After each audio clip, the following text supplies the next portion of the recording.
అల్లూరు సీతారామరాజు జిల్లాలోని గిరిజన సంక్షేమ ఆశ్రమ పాఠశాలలో మెడికల్ క్యాంపులు హెల్త్ అసిస్టెంట్ నియమించాలని జిల్లా కలెక్టర్కు గిరిజన సమాఖ్య ఎస్ఎఫ్ఐ ఏఎస్ఎఫ్ నాయకులు విన్నవించారు. జిల్లా కలెక్టర్ నేడు పాడేరు జిల్లా జీజీహెచ్ ఆసుపత్రి ఆకస్మికంగా తనిఖీలు నిర్వహించారు. వైద్య పరికరాలు, రోగులకు అందుతున్న వైద్యం, సిబ్బంది కొరత తదితర అంశాలపై జీజీహెచ్ ఆసుపత్రి సూపరింటెండెంట్కు అడిగి తెలుసుకున్నారు.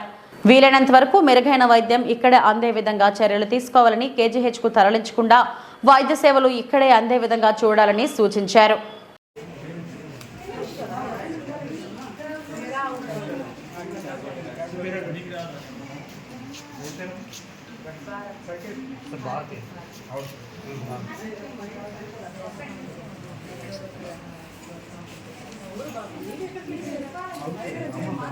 ఇప్పుడు దాదాపు 50 మంది స్టూడెంట్స్ రోజు పట్టుకోవాలి.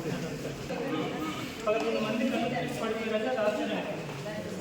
11 మంది ఒకసారి కళ్ళు పడితే నాకేమవుతుంది? వాళ్ళు బాయిలో ఏడ్చి షివరింగ్ వచ్చేసింది. అదర్వైజ్ ఏమి లేదు వాళ్ళు.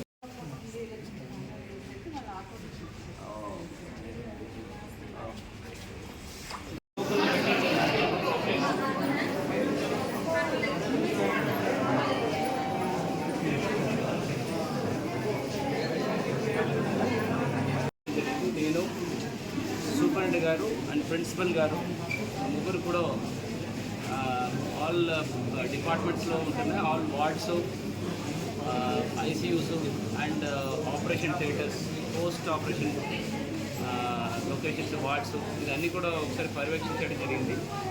రీసెంట్గా లాస్ట్ 2 రోజుల ముందు కూడా నేషనల్ మెడికల్ కౌన్సిల్ నుండి మన జిల్లాకి కొత్త మెడికల్ టీచింగ్ హాస్పిటల్ కావాల్సిన పర్యవేక్షణ చేసి వెళ్ళడం జరిగింది. వాళ్ళ కోసము ఇక్కడ ఏర్పాటు చేసిన స్పెషల్గా డిహెచ్ డిస్ట్రిక్ట్ హాస్పిటల్ని జీజీహెచ్గా అప్గ్రేడ్ చేసి నెంబర్ ఆఫ్ బెడ్ స్ట్రెంత్స్ పెంచి మనం దాదాపు ఆల్ డిఫరెంట్ డిపార్ట్మెంట్స్ కూడా తీసుకురావడం జరిగింది. ఇప్పుడు ఆల్మోస్ట్ 220 బెడ్స్ నుంచి 420 బెడ్స్గా మనం పెంచడం జరిగింది. ఇంజనీరింగ్ డిపార్ట్మెంట్ కూడా గ్రౌండ్ ఫ్లోర్ నుండి అనదర్ 2 ఫ్లోర్స్ కూడా చాలా చక్కగా 4 నెలల్లో కట్టడం జరిగింది. చాలా మంచి క్వాలిటీలో ఒక ఉన్నత స్థాయిలో మనకి ఈ వార్డ్స్ అండ్ బెడ్స్ కూడా ఏర్పాటు చేయడం జరిగింది. ఖచ్చితంగా మనం ఏర్పాటు చేసిన ఇన్ఫ్రాస్ట్రక్చర్స్ వరకు ఎట్లాంటి లోపాలు నాకు కనపడలేదు. ఆపరేషన్ థియేటర్స్లో కొన్ని ఈ ఆక్సిజన్ మన మెయిన్ సప్లై కోసము ఇప్పుడు సూపరింటెండెంట్ గారు రిక్వెస్ట్ చేశారు.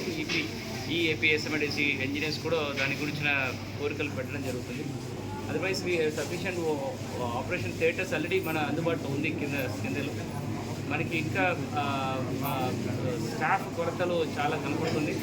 ఎస్పెషలీ స్టాఫ్ నర్సెస్, పారామెడికల్ దీంట్లో చూస్తే ఓన్లీ 30%, 25 to 30% మాత్రమే మన శాంక్షన్ స్ట్రెచ్లో ఇప్పుడు ప్రస్తుతం పనిచేస్తున్నారు. వాళ్ళు కూడా కష్టపడి almost okay person 12 to 14 hours పనిచేసిన పరిస్థితి ఉంటుంది.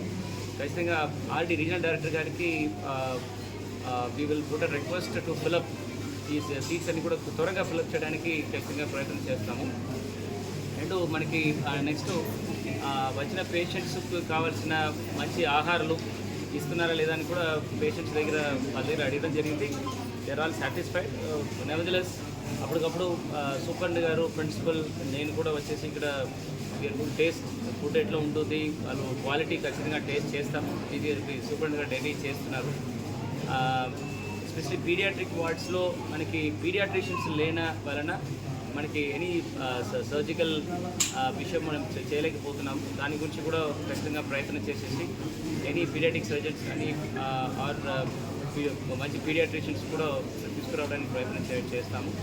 ఇది tribal agency area, tribal districts వలన మనకి ఈ రిక్రూట్మెంట్లో కొంత స్లోగా ఉంటుంది. డాక్టర్స్ కొంచెం అది ఇంట్రెస్ట్ చూపించలేసిన పరిస్థితి ఉంటుంది. ఖచ్చితంగా